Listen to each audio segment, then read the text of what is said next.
queria compartilhar um pouquinho com vocês a minha história pessoal com Brainspotting. Tudo começou em 2007, quando o David Grant foi dar o primeiro curso no Brasil de Brainspotting.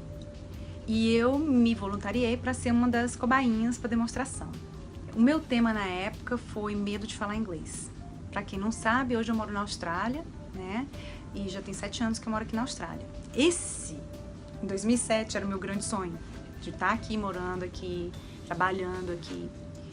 E eu tinha muito medo mesmo, por causa da língua, que eu achava que o meu inglês não era o suficiente para eu ser uma profissional. E eu já tinha vindo para Sydney, para a Austrália, em 2001. Então eu já tinha experimentado a cidade, sempre fui apaixonada por essa cidade. E quando voltei para o Brasil, voltei querendo voltar para cá. Voltei para lá, para o Brasil, querendo ficar na Austrália. Mas eu tinha muito medo se eu ia dar conta de atuar como profissional, ter um inglês mais sofisticado para trabalhar. E aí eu fui, porque eu mesmo com medo, eu estava aplicando para o visto e tudo, e eu levei esse tema para trabalhar na demonstração.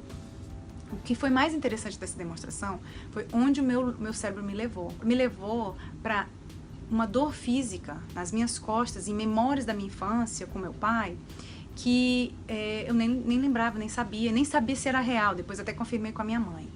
E tudo que eu lembrei naquele momento, naquela demonstração, aconteceu, né? E por que eu tô falando um pouquinho disso? Porque às vezes a gente tem um tema, a gente não sabe onde é que tá o nozinho, a gente não sabe onde é que tá o entrave. O meu medo de inglês, ele estava relacionado ao meu medo do meu pai, de um comportamento repentino que ele teve quando eu era pequena, que eu devia ter uns 2 anos.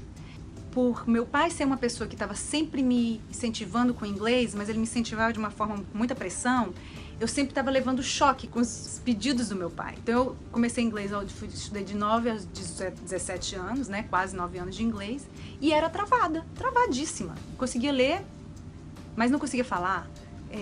Às vezes conseguia entender, mas se eu tivesse pressão eu não conseguia entender, dava um branco. E meu pai tinha uma história de ligar o rádio, de repente estava passando música em inglês, ele traduz aí pra mim. E eu, gente, como é que eu vou traduzir isso? Eu não sabia mentir, porque eu podia ter só mentido e aí resolvi o problema, mas eu não sabia mentir. E eu ficava congelada, né, quando ele fazia esses pedidos repentinos. Ele achava um turista na rua, ele chamava pra falar comigo. Eu ficava... A única coisa que eu falava pros turistas eu não sei falar inglês. Ele não sabia o que eu tava falando, né, mas as pessoas eram sempre muito doces comigo. Então, quando eu fiz a demonstração com o David, eu comecei a demonstração falando em português, sendo traduzida, né, porque o David não fala português, então sempre tinha tradução do David pra mim e pro David.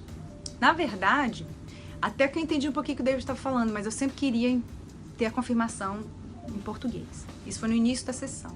Depois que foi passando isso, essa dor física, essas memórias e tal, mais pro final da sessão, depois que a dor começou a passar, eu comecei a falar inglês com o David. E eu não estava percebendo que eu estava falando inglês com ele.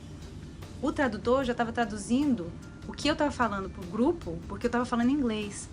E o David perguntou, você está percebendo que você está falando inglês comigo? E eu não tinha percebido. E aquilo foi assim, uma emoção muito forte. Eu até chorei na hora de emoção por estar conseguindo falar em público com uma pessoa que falava inglês, na frente de pessoas que sabiam que eu falava português, né? Porque tinha toda essa coisa de ser exposta. E aquilo foi a coisa mais deliciosa que eu experimentei. A partir daquilo, eu fiquei mais corajosa, né? Não é à toa que eu vim parar na Austrália de vez. E não foi que assim meu inglês melhorou, meu Deus do céu, agora eu falo tudo em inglês. Não, destravou. E com o desentrave, o que aconteceu? Eu tinha mais coragem de enfrentar. Eu tinha mais coragem, eu não tinha mais aquela coisa do perfeccionismo, né? E o meu maior privilégio hoje é poder representar o Brainspotting na Austrália. E pra mim foi mais desafio ensinar o Brainspotting em português do que em inglês, porque eu iniciei dando aula de Brainspotting em inglês.